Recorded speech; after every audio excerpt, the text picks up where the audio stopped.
제가 여러분들한테 그 전부터 아마 정확하게는 상호간세가 끝날 때쯤이었을 것 같아요. 상호간세 협상이 끝나고 나면 여러분들이 주목해야 될 섹터로는 범용반도체. 그때까지만 해도 사실 삼성전자 저 밑에 있었죠. 그래서 당시에 삼성전자를 사람들이 되게 안 좋아할 때도 저 계속 삼성전자만 얘기했던 사람이죠. 그때 삼성전자를 기준으로 한 범용반도체 그리고 2차전지 반등할 것 같다라고 했고, 로봇 관련주, 휴대폰 부품 관련주 얘네들을 이제 8, 9월달 상호간세 끝난 다음에 하반기에 집중해야 된다라고 했고요.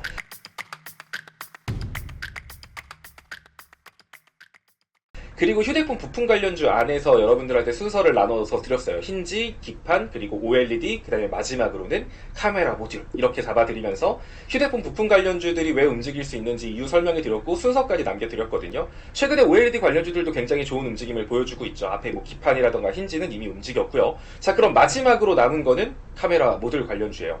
자, 카메라 모듈 관련주 같은 경우는 그러니까 많은 분들이 휴대폰 부품 관련주를 단순히 애플 폴더블 폰 나오니까 움직이겠지? 다들 요 정도로만 생각을 하시는 것 같더라고요. 근데 제가 휴대폰 부품 관련주에 집중을 해야 되고 OLED에 집중해야 되는 부분은 그냥 지금 뭐 수급이 들어와서가 아니라 결국 AI 소프트웨어를 활용할 수 있는 차세대 하드웨어가 등장할 가능성이 높다. 폴더블 폰은 그게 아니에요. 그냥 과정일 뿐이지.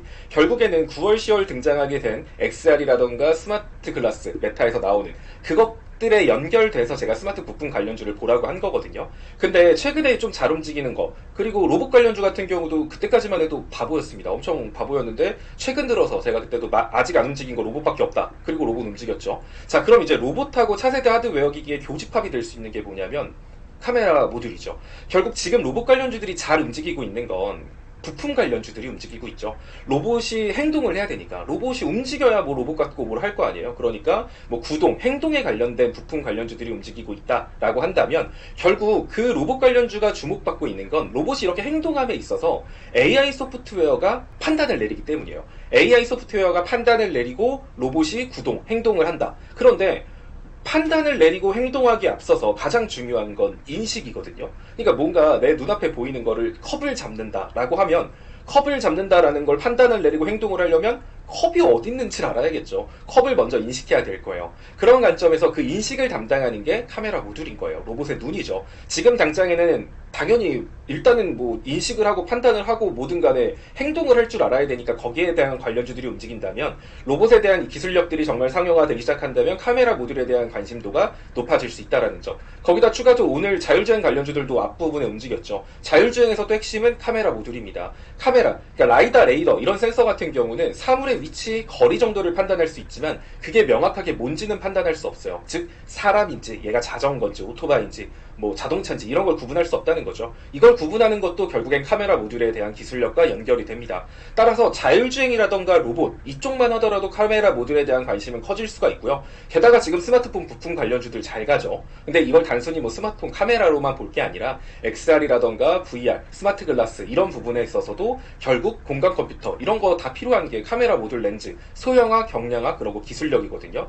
이런 부분에 대해서 국내 기업들이 좀 선두하고 있는 기업들이 뭐 삼성전기, 뭐 LG이노텍 뭐 이런 회사들 많잖아요. 그런 관점에서 보면 지금 아직까지 이런 다양한 차세대 하드웨어 기기 관련해서 안 움직인 섹터다라고 한다면 카메라 모듈 쪽이 되게 유일하거든요. 그런 관점에서 보면 지금 아직 안 움직였으니까 여러분들이 지금부터 좀 준비를 하시면 좋지 않을까 뭐 이런 생각이 듭니다. 나중에 또 보시면 알 거예요. 지금 사실 카메라 모듈 말하는 사람 어디 있겠어요? 저밖에 없을 겁니다. 그래서 카메라 모듈 쪽 보시면 좋을 것 같고, 일단 삼성전기 쪽이 사실 가장 매력적이긴 한데 이쪽은 MLCC 관련해서 먼저 움직이고 있기 때문에 좀 제외하고, LG이노텍 같은 경우도 여러분들한테 이미 좀 많이 말씀을 드렸기 때문에 오늘은 또 MC넥스 한번 좀 간단하게 잡아드릴게요. 자, MC넥스 같은 경우는 얘도 카메라 모듈 관련 기업이에요. 근데 이쪽은 아무래도 뭐 자율주행, 뭐 로봇 이런 쪽보다는 아무래도 스마트 글라스, XR, VR 이런 쪽에 좀 더 영향을 많이 받는다라고 보시면 좋을 것 같습니다. 이번에 메타에서 빠르면 9월, 늦어도 뭐 10월 정도에는 스마트 글라스를 공개할 것이다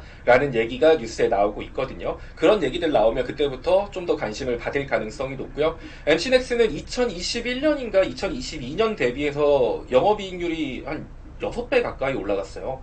영업이익률이 그렇게 많이 올라갔는데 주가는 딱 정확히 반토막보다 좀 더 낮네요. 즉 시장지수 빠질 때 같이 빠지고 시장지수 오를 때 제대로 반등하지 못한 종목이거든요. 하지만 실적이 뒷받침되고 있다는 점, 그리고 지금 카메라 모듈에 대한 관심을 줘야 될 필요가 있다는 점, 그리고 일봉상 60일선을 디드면서 상승 추세를 만들고 있다는 점, 이런 걸 생각해 본다라고 하면 현 구간 매수 매력 충분히 있는 종목이라고 보여지고요. 뭐 많이 빠진다라고 해도 한 121선, 이때가 처음에 그 상호관세 얘기 나왔을 때 그때 121선까지 한번 밀렸다 올라갈 수 있기 때문에 이 종목 121선이라고 하면 27,000원 정도 라인입니다. 여기까지 떨어질 수도 있겠다라는 거 생각하면서 여러분들이 이 구간 안에서 분할 매수 접근하시기에 괜찮을 것 같고요. 단기적으로는 한 31,000원 정도 라인, 그 정도는 약간 제가 매번 말하지만 그 소녀감성 목표가라고 하죠. 31,000원은 약간 소녀감성 목표가고요. 한 32,800원에서 33,000원 라인이 주봉상 240일 저항 구간, 이 구간을 좀 중기 목표가로 잡고 여러분들이 빠르게 움직일 종목은 아니에요. 거래량 보시면 아시겠지만 이 종목이 사람들 아무도 관심도 없어요. 아무도 관심도 없는 종목이라 빠르게는 못 가겠다만 아마 9월 중후반부, 뭐 빠르면 9월 중후반부 아니면 10월달 안에는 좀 시장에 관심을 받을 가능성이 높은 종목이기 때문에 이런 거 뭐 아직 안 올라간 거 마음 편하게 준비하시면 좋지 않을까, 뭐 이런 생각이 듭니다. 그죠. LG이노텍 같은 경우도 제가 여기서 여러분들한테 그때 남겨드리고 목표가는 이미 찍었을 거예요. 근데 그때도 이거 소녀감성 목표가입니다 뭐 이랬는데 사실 지금 LG이노텍 자리도 너무너무 좋거든요. 이거는 사실 사고 물리면 좀 더 사도 될 정도로 지금 241선 통곡개벽 거래량 실리면서 돌파했고 볼린저 밴드 상단 241선 둘 다 깔고 앉았어요. 얘 밀린다라고 해봐야 뭐 15만 3, 4천원? 아래로 한 10% 정도만 열어둔다라고 하면 뭐 1차, 2차, 3차, 3분할 매수로 접근하기에 괜찮은 종목이고요. LG노텍 여기서 올라가면 저는 개인적으로 올 하반기 안에 한 19만원 정도 선까지는 충분히 올라갈 수 있는 종목이라고 보여지는 만큼 관심 있는 분들은 LG이노텍을 보셔도 좋을 것 같아요. 다만 이제 저희 정보방에 계신 분들 평단이 15만 3천원이어가지고 사실 그래서 사실 제가 방송에서 소개를 안 한 거거든요. 저희 평단이 너무 좋아가지고 그래서 어쨌든 LG이노텍 같은 경우도 한 19만원 정도 선까지 추가 상승 여력 있는 종목이니까 여러분들이 좀 눈여겨보시면 좋을 것 같습니다.